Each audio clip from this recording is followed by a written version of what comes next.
जय हिंद एवरीवन। आज हम लोग फंक्शन में पढ़ने जा रहे हैं पीरियोडिक फंक्शन। पीरियोडिक फंक्शन का इंपॉर्टेंस आपको बता देता हूं एनडीए लेवल के लिए कि यहाँ पे ट्रिग्नोमेट्रिक फंक्शन का पीरियड पूछा जाता है, कभी ग्रेटेस्ट इंटीजर फंक्शन का पीरियड पूछा जाता है, कभी इंटीग्रल पार्ट फंक्शन का पीरियड पूछा जाता है, फ्रैक्शनल पार्ट फंक्शन का पीरियड पूछा जाता है। तो देखिए होता क्या है, जैसे आपको मैं एक एग्जाम्पल के थ्रू समझा रहा हूं कि जैसे मान लो हमने एक फंक्शन लिया y equal to sine x. y equal to sine x का ग्राफ इस तरीके से बनता है, मैंने बताया भी है ट्रिग्नोमेट्री में सारे फंक्शंस का ग्राफ। यहां पे देखिए साइन एक्स का जो रेंज होता है वो होता है -1 से 1 और π/2 पे साइन एक्स 1 देता है। इस तरह से देखिए ये इसका ग्राफ बनता है। तो यहां पे हम लोग क्या देख रहे हैं, यहां पे देख रहे हैं कि 0 से पाई ये हो गया, साइन एक्स पॉजिटिव होता है, पाई से 2 पाई के बीच में साइन एक्स क्या होता है, निगेटिव होता है। तो यहां पे यहां देखिए 0 से 2 पाई ये एक साइकिल, एक रिवॉल्यूशन कंप्लीट हुआ और फिर हम रिपीट करते हैं। तो यहां भी ग्राफ में हम लोग क्या देख रहे हैं कि 2 पाई के बाद फिर ग्राफ रिपीट हो रहा है। तो यहां पे एक टाइम इंटरवल के बाद ये रिपीट हो रहा है और वो टाइम इंटरवल क्या है, वो टाइम इंटरवल जो है वो 2 पाई है। मतलब कि इसका पीरियड साइन एक्स का पीरियड क्या हो जाएगा, 2 पाई, है ना। तो एक टाइम, फिक्स टाइम के बाद वो पुनः क्या हो रहा है, रिपीट हो रहा है। तो वो जो फिक्स टाइम है ना उसको हम लोग क्या कहते हैं, पीरियड ऑफ द फंक्शन। अब देखिए इसको एनालिटिकली हम लोग ऐसे समझेंगे कि अगर कोई भी function f x plus T equal to F x को सेटिस्फाई करता है तो हम कहेंगे कि ये फंक्शन पीरियोडिक है। और यहां पे टी क्या है, T is the least positive integer. तो टी जो है यहां पे लीस्ट पॉजिटिव इंटीजर है and T is called period of function. और इस टी को क्या होना चाहिए, टी जो है ये फ्री होना चाहिए, T is free from variable, ये वेरिएबल से फ्री होना चाहिए, फ्री फ्रॉम वेरिएबल, ये वेरिएबल से फ्री होना चाहिए। तो हम लोग क्या कहेंगे यहां पे टी को पीरियड ऑफ द फंक्शन, ठीक है। तो यहां पे देखिए आपको साइन एक्स का पीरियड 2 पाई होता है, ये समझ में आ गया होगा। अब देखिए मैं आपको यहां पे बता देता हूं कि कैसे कोई भी function f x plus T equal to F x को सेटिस्फाई करता है तो टी क्या हो जाता है, इसका पीरियड हो जाता है। तो देखिए x plus t is equal to F x ले लिया हमने। अब यहां पे हमने फंक्शन ले लिया f x equal to sine x, जो कि अभी ग्राफ के थ्रू मैंने दिखाया आपको। अब मैं इसी को एनालिटिकल तरीके से मैं आपको दिखाने जा रहा हूं। ग्राफिकल तो मैंने दिखा दिया, एनालिटिकल तरीके से देखिए यहां पे साइन क्या हो जाएगा, x plus t is equal to sine x. अब यहां पे लिखेंगे sine x plus T minus sine x, इसको इधर लेकर आ गया, इज इक्वल टू 0। और sine C minus sine D का फॉर्मूला हमें पता है क्या होता है, 2 cos सी प्लस डी, यानी कि x plus T plus x upon 2 into sine C minus D. तो x plus T minus x upon 2 is equal to 0 लिखेंगे। ये 2 0 हो जाएगा। यहां क्या मिल गया, cos x 2x plus t upon 2 is equal to 0 and sine, यहां पे x कैंसिल हो गया, ठीक है, t upon 2 is equal to 0, ठीक है, क्लियर है। अब देखिए ये आपका 0 है, इससे हमें कोई लेना देना है नहीं, क्योंकि cos 0 है तो cos 0 कहां होता है, n पाई पे, ठीक है। इसको हम यहां पे रिजेक्ट कर देते हैं। यहां पे देखिए साइन 0 कहां होता है, तो साइन 0 होता है n पाई पे, साइन 0 कहां होता है, n पाई पे, ठीक है। तो साइन 0 जब साइन जो है n पाई पे 0 होता है तो यहां से देखिए जो जनरल वैल्यू होगा ये अब हट जाएगा ना, t/2 is equal to n pi, तो यहां से t क्या हो जाएगा 2n पाई। और मैंने आपको बताया था स्टार्टिंग में कि ये क्या होता है t, लिस्ट पॉजिटिव इंटीग्रल। तो पॉजिटिव इंटीग्रल क्या है आपका, लिस्ट पॉजिटिव इंटीग्रल, तो n इक्वल टू 1, तो यहां से t का वैल्यू क्या मिल गया 2 पाई। तो आपको एनालिटिकली भी मैंने दिखाया कि sin x का जो पीरियड होता है वो 2 पाई होता है, ग्राफिकली भी मैंने दिखाया। तो अभी मैं आपको बताने जा रहा हूं, देखिए y equal to sin x, इसका जो पीरियड होगा y equal to sin x का जो पीरियड होगा ये हो जाएगा 2 पाई। और similarly y equal to cos x का पीरियड, ये डायरेक्ट एनडीए में पूछ दिया जाता है, ये भी 2 पाई होगा। ठीक है, इसको ग्राफ से भी आप देखिए, यहां पे sin x को तो मैंने अभी दिखाया, cos x भी ये 2 पाई इंटरवल के बाद रिपीट हो रहा है, ये cos x का ग्राफ है। अब y equal to tan x की बात करेंगे, तो tan x का जो पीरियड होता है वो पाई होता है। tan x का ग्राफ से मैं आपको दिखाता हूं, देखिए tan x का ग्राफ इस तरह से बनता है, ये -π/2 है और ये π/2 है। फिर यही चीज आगे रिपीट हो जाता है, तो यहाँ पे पाई आ जाएगा, यहाँ क्या आ जाएगा 3π/2, तो इसको हम लोग एसिम्प्टोट लाइन कहते हैं। और फिर इसको आप रिपीट कर दो, तो देखिए यहां से यहां तक का जो डिस्टेंस है वो पाई है, फिर ये उतना ही डिस्टेंस के बाद क्या हो रहा है, रिपीट हो रहा है, तो इसका पीरियड क्या हो जाएगा, पाई हो जाएगा। Similarly y equal to cot x का भी पीरियड पाई होगा, तो इन दोनों का पीरियड पाई होता है। अब y equal to sin x का रेसिप्रोकल होता है cosec x, इसका पीरियड 2 पाई होगा। टू sec x का cos का रेसिप्रोकल होता है sec x, इसका भी पीरियड 2 पाई होगा। तो इस तरह से ये जो आपका ट्रिग्नोमेट्रिक फंक्शन है sin x, cos x, tan x है ना, इसका पीरियड आपको याद रखना है और बहुत ही इंपॉर्टेंट है इसका पीरियड। डायरेक्ट क्वेश्चन आता है एनडीए में, कभी कभी चेंज करता है, वो चेंजिंग क्या होता है वो मैं आपको आगे बताने जा रहा हूं, ये देख लीजिए, इसको याद रखिएगा। ठीक है, चलिए अब मैं बताने जा रहा हूं कि चेंजिंग बेसिकली क्या होता है। देखिए यहां पे y इक्वल टू अगर ले लिया यहां पे sin 2x, y equal to क्या ले लिया sin 2x, y equal to sin 2x का क्या मतलब है कि यहां पे जो चीज आपको पाई पे मिल रहा था अब वो π/2 पे मिलेगा। जैसे y equal to sine x में साइन पाई का वैल्यू क्या होता है 0। अब यहां पे 2 है तो x का वैल्यू क्या ले लिए π/2, तो देखिए अब ये 0 देगा। तो अब यहां पे जो पाई पे दे रहा था 2 मल्टीप्लाई करने के बाद वो x का वैल्यू π/2 हो जाएगा, मतलब कि हाफ हो जाएगा। तो इसी अकॉर्डिंग इसका जो पीरियड है ना वो हाफ हो जाता है। ठीक है, तो देखिए अब इसका पीरियड हो जाएगा, ये हमने ग्राफ ड्रॉ कर दिया, तो यहां से यहां तक का डिस्टेंस हमने लिया था 2 पाई, लेकिन अब ये डिस्टेंस 2 पाई नहीं रहेगा, अब ये डिस्टेंस क्या हो जाएगा पाई हो जाएगा। अब ये पाई टाइम्स के बाद क्या होगा, पाई टाइम्स के बाद ये रिपीट होगा, तो यहां से यहां तक डिस्टेंस पाई हो गया, ये अब π/2 होगा। जो पहले पाई पे था वो अब π/2 पे मिलेगा। ठीक है, तो देखिए ध्यान से, अब यहां पे इसका जो पीरियड होगा वो हो जाएगा sin 2x का पीरियड, ये हो जाएगा 2π/2 यानी कि पाई।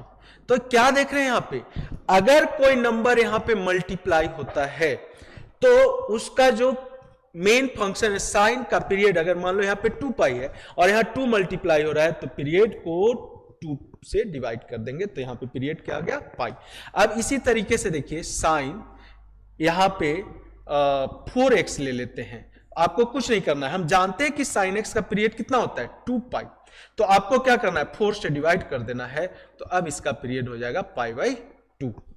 मतलब जो चीज अब पाई पे मिल रहा था, ठीक है, अब ये π/2 पे मिलेगा, जो चीज 2 पाई पे मिल रहा था इसमें अब पाई पे मिलेगा। तो इस तरीके से आप ध्यान में रखिएगा कि कोई भी function y equal to f x is periodic periodic function whose period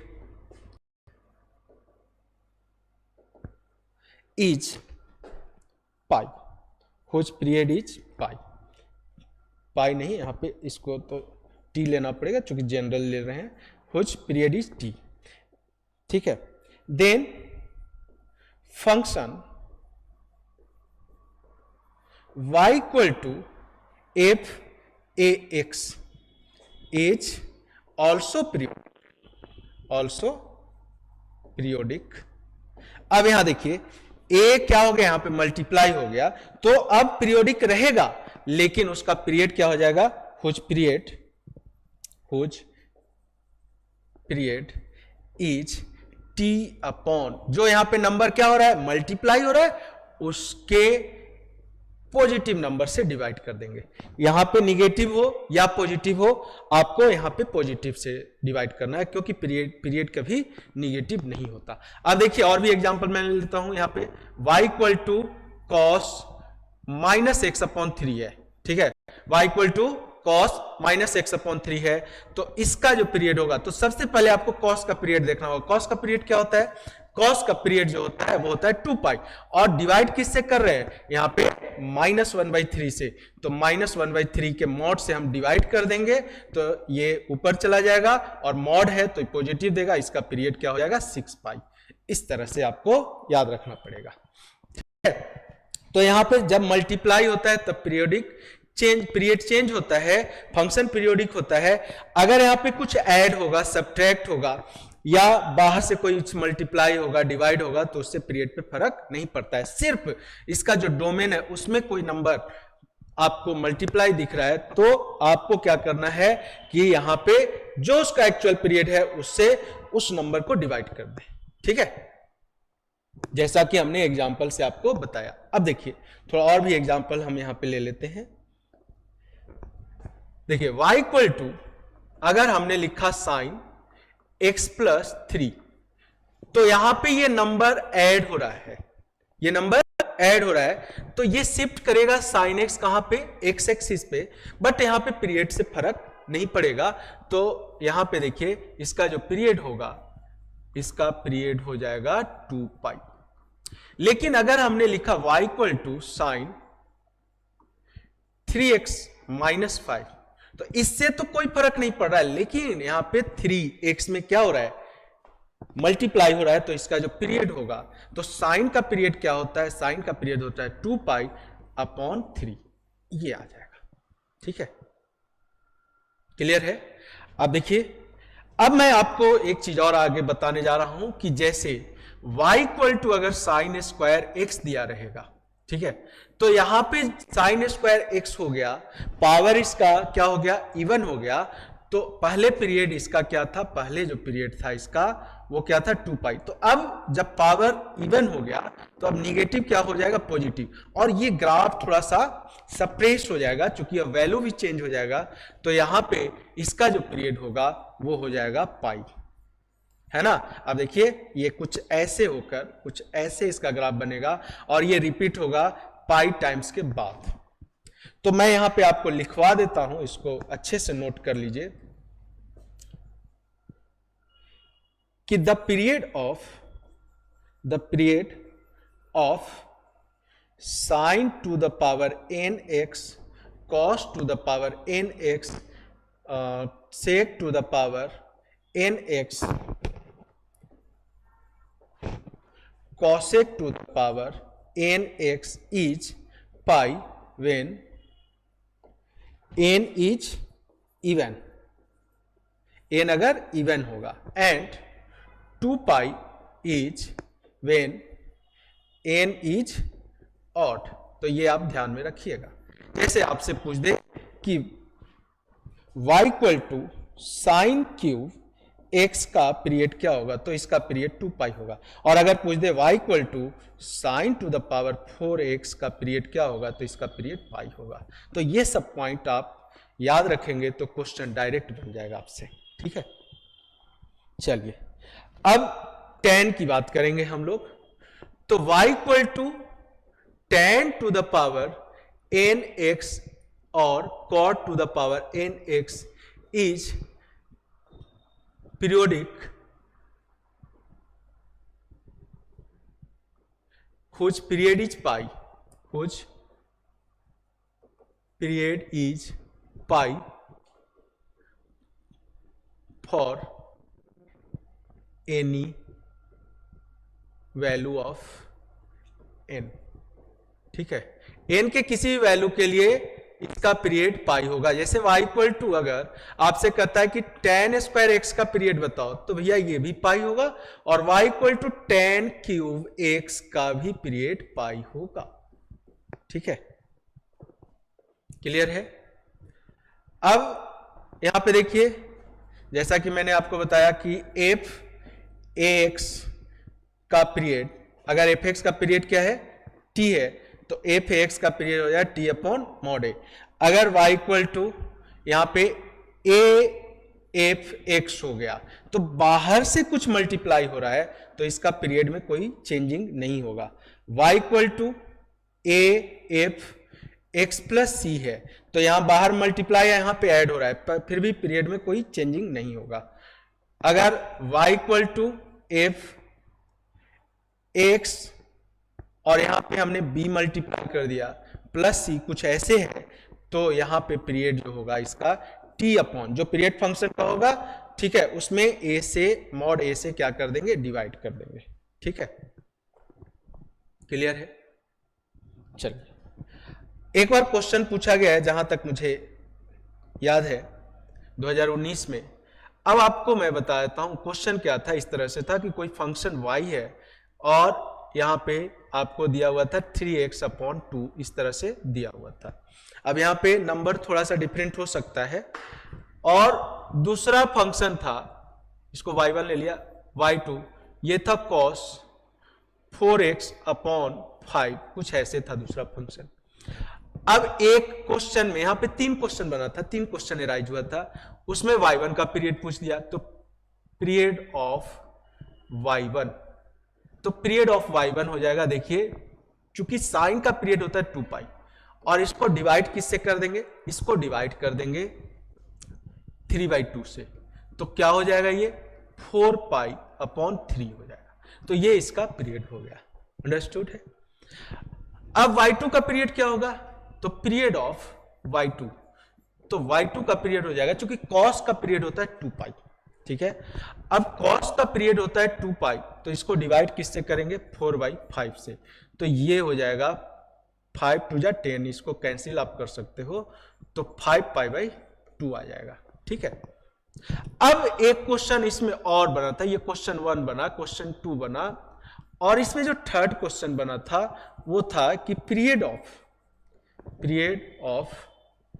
y1 plus y2, तो जब इस फॉर्म में रहेगा, चाहे यहां पे प्लस हो या माइनस हो, तो आपको क्या करना है, आपको यहां पे लेना है take LCM of period of y1 and y2। आपको y1 एंड y2 का क्या करना होगा, एलसीएम लेना होगा। तो आपको मैं बता दूं कि एलसीएम ऑफ फ्रैक्शन, यानी कि a upon b, c upon d, e upon f, fraction का जो एलसीएम होता है वो होता है LCM of numerator upon ACF of denominator. बेटा इसको याद रखना। तो एलसीएम ऑफ क्या हो जाएगा, LCM of ACE, LCM of ACE and ACF of BDF।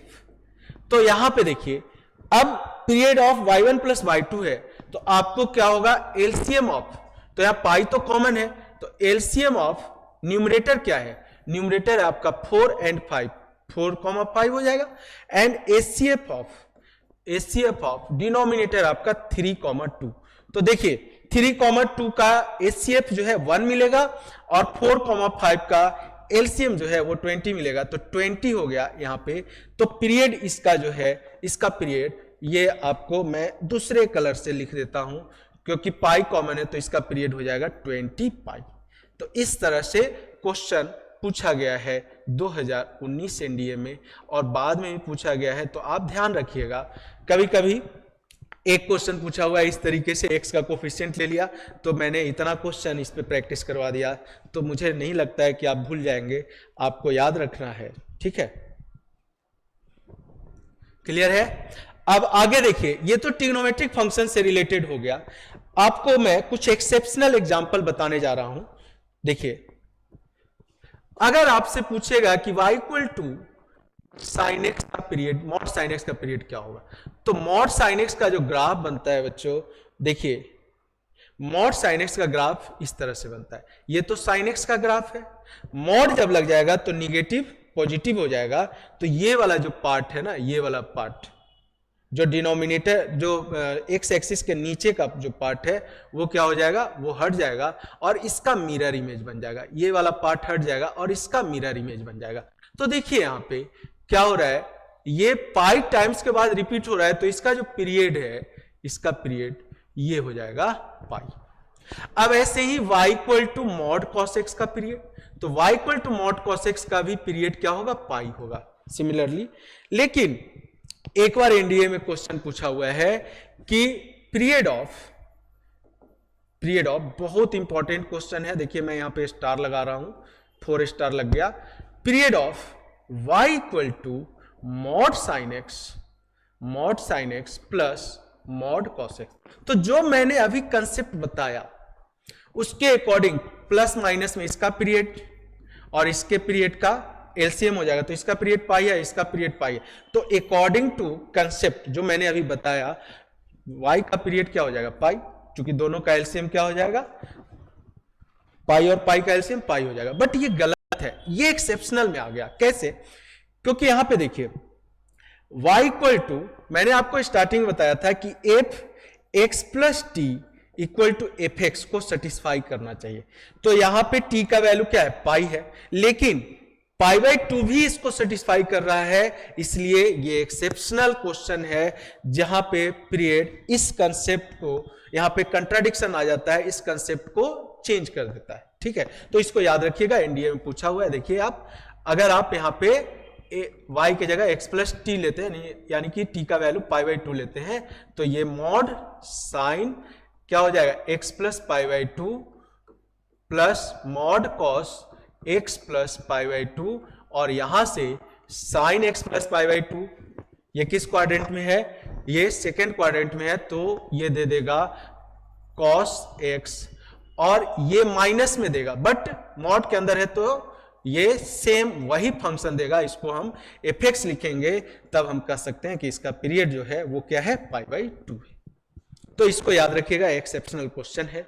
ठीक है, अब आगे देखिए, अब थोड़ा सा मैं आपको ग्रेटेस्ट इंटीजर के बारे में बताऊं। तो ग्रेटेस्ट इंटीजर फंक्शन मैंने काफी डिटेल में पढ़ाया है, इसका प्रॉपर्टीज भी पढ़ाया है। तो ग्रेटेस्ट इंटीजर फंक्शन को हम लोग इस तरह से डिनोट करते हैं। मैंने आपको बताया था कि इसका जो ग्राफ होता है वो फ्लोर टाइप से बनता है। ये देखिए ऐसे इसका ग्राफ बनता है, ये भी पूछा जा चुका है एनडीए में। तो यहां पे हम लोग क्या देख रहे हैं, हम लोग देख रहे हैं कि एक टाइम इंटरवल के बाद ये रिपीट हो रहा है। वो टाइम इंटरवल क्या है, वो टाइम इंटरवल है, देखिए यहाँ पे 1, यहाँ 2 और यहाँ पे क्या लेंगे 3। तो इस फंक्शन का जो पीरियड होगा वो 1 हो जाएगा, है ना। ये कितने यूनिट के बाद ये रिपीट हो रहा है, तो 1 यूनिट के बाद रिपीट हो रहा है। तो पीरियड क्या होता है, लिस्ट पॉजिटिव इंटीजर। तो लिस्ट पॉजिटिव इंटीजर का मतलब हमारा यहाँ पे लिस्ट पॉजिटिव इंटीजर क्या होगा, 1। तो ग्रेटेस्ट इंटीजर फंक्शन का पीरियड 1 हो जाएगा। और फ्रैक्शनल पार्ट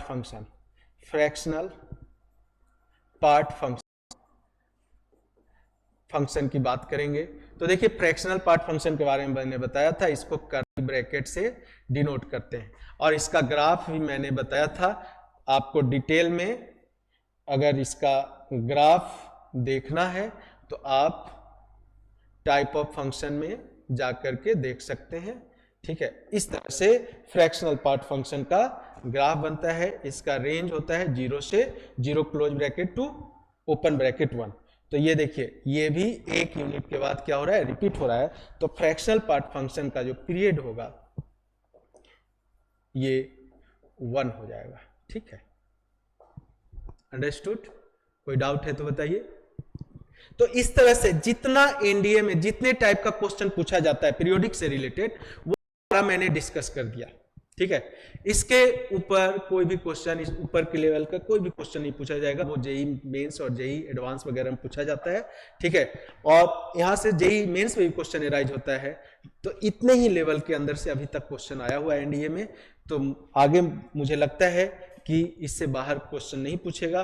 तो एक बार पूरे आप लेक्चर को ध्यान से देखिए और देखिए जितना भी पीवाईक्यू जो क्वेश्चन आया हुआ क्वेश्चन है एनडीए में पीरियोडिक से रिलेटेड सारा क्वेश्चन बन जाएगा। अभी हम लोग आगे 2-3 टॉपिक के बाद हम लोग पूरा फंक्शन फिनिश कर लेंगे, उसके बाद पीवाईक्यू में इससे रिलेटेड या जितना भी हम लोग फंक्शन पढ़े हैं सारे से रिलेटेड पीवाईक्यू देखेंगे और आपका कॉन्फिडेंस बिल्डअप होगा। और एक बार अगर आपने फंक्शन पे अपना कमांड बना लिया तो आपका कमांड पूरा कैलकुलस में बन जाएगा। और कैलकुलस आपको जैसा कि पता है कि 30 से 35 क्वेश्चन कैलकुलस से पूछा जाता है, तो कम से कम 30 क्वेश्चन, 25 से 30 क्वेश्चन आप कैलकुलस से कर सकते हैं। तो बच्चों बने रहिए हमारे साथ, मिलते हैं हम लोग अगले टॉपिक के साथ। जय हिंद एवरीवन।